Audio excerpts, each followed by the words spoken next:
Alright, 4th of July is coming up and I wanted to tell you guys a little secret. Now, as a photographer, do you know how to shoot fireworks? Like, I think the average person, including myself, would shoot it something like sports photography. They set it to a high shutter speed to capture the motion and make it look still, right? Because the fireworks are moving, they're blowing up, and you want to have it in a still shot. But that's actually not how you do it. You should do it more similar to like painting photography, where you have a slower shutter speed. For example, what I do with fireworks is I'll set my shutter speed to about 1 over 60, 1 over 30, 15, 8, whatever. It depends on the fireworks, and it depends also the lighting scenario and if you have a tripod or not. Just whenever you're shooting it, figure out which shutter speed you want to use. Also depends on your camera, which shutter speeds it shoots at, but around that region, from around 8 to 16, around that area, 1 over 8 to 1 over 16, shoot in around those shutter speeds and see which one fits best for the fireworks that you are shooting. Now, for the aperture, it also depends on whatever scenario you're shooting at.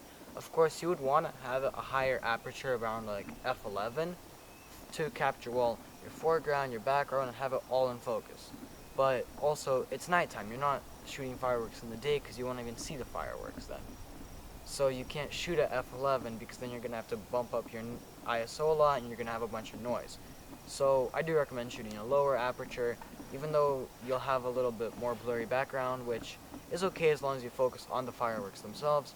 And you should have, yes, since it's night photography, you should have a lower aperture.